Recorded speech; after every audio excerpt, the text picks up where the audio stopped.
Hi everyone and welcome back to my channel. We are not starting off on clean, freshly washed hair today.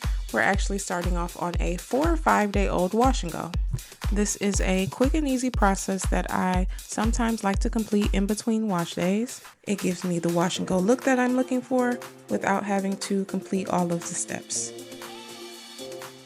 So, I originally completed the wash and go a few days ago using the Be Girl Honey Curl Custard. I love this. Recently discovered it, recently used it, recently purchased it based off of a review that I saw from another creator. Ended up loving it and I've been using it ever since. Let's talk about the keys to a good wash and go refresh. Number 1, you can't let the wash and go get too far gone. I like to do my refresh on around day 4 or 5, depending on how it aged. On day 4 or 5, my curls are still somewhat clumped together, so they don't have a hard time finding each other when I go to refresh. Completing my refresh during this time window allows me to have a nice polished look with minimal effort.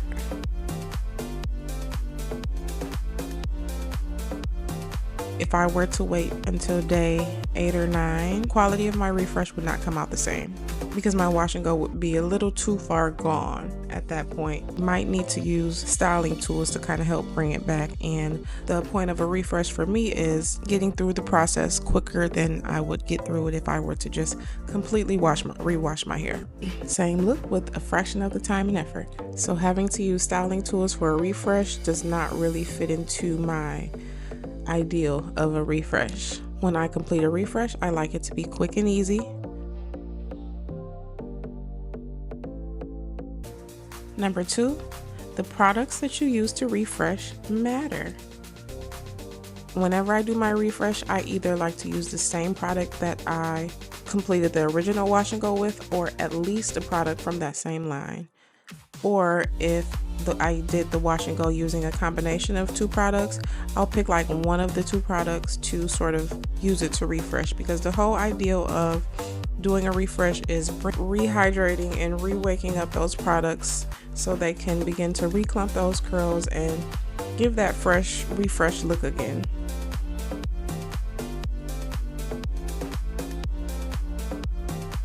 If the 2 products don't mix together on their own, I don't like to use them to refresh together either. Hopefully that makes sense. I like to keep the products in the same family. I have to shoot content for a brand and I wanted my wash and go to look a little fresher, right? But I didn't want to redo my entire head. I didn't want to rewash my entire head. I just didn't want to go through the full process again. So what I did is, it was like day 3 or day 4. It was probably day 4. When it was just getting good. When the wash and go was just getting good, I needed to go ahead and refresh. So I decided to use this as my refresher.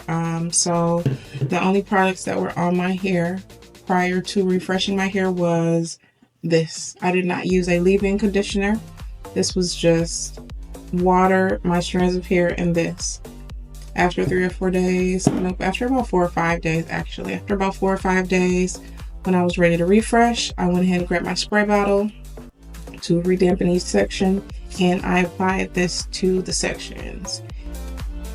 I basically rehydrated my Be Girl products with the Mousse Def Texture Foam.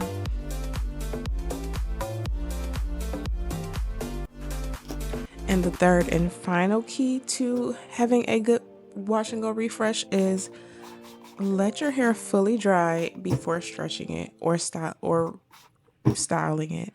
That is a game changer for me. It doesn't matter what state my hair is, what products I use. If my hair is not fully dry before I try to style or stretch it, especially after a wash and go, it's going to give complete frizz nation.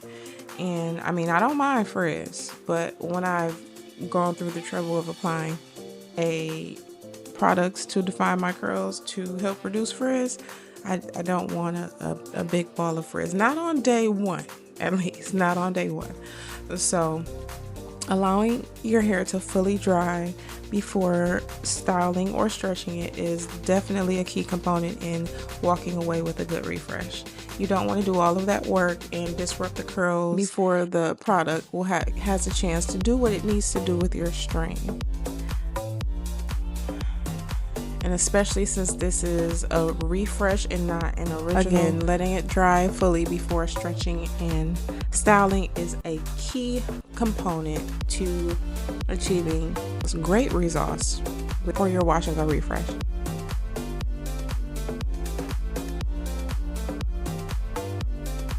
This list might look a little different if the refresh were for a twist out or for a braid out or for a different style, bantu knot, something of that nature. But for wash and go, these are the steps that I use. These are the keys that I sort of apply every time I am deducing whether or not I'm going to refresh a wash and go or not.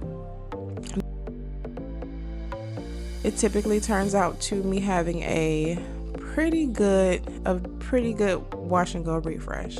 At the end of it, it'll look like I have day 2 or day 3 here on day 1, and that's always welcome because we love day 3 here.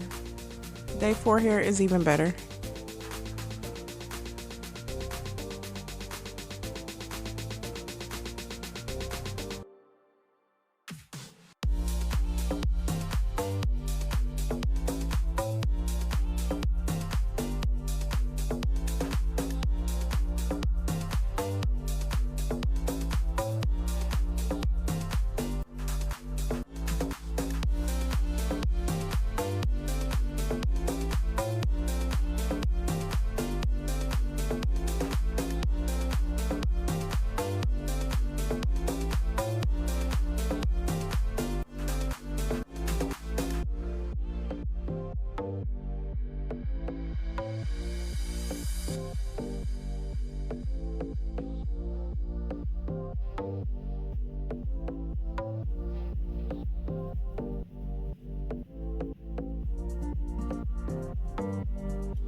I actually like this day 1 better than I like the original day 1. How about that? And let it dry overnight. Woke up and here we have this day 1 refreshed wash and go where there is more shine. This will last me a few days, so I'll be able to I'm able to stretch my wash and go out for a few more days. And okay, girl. All right.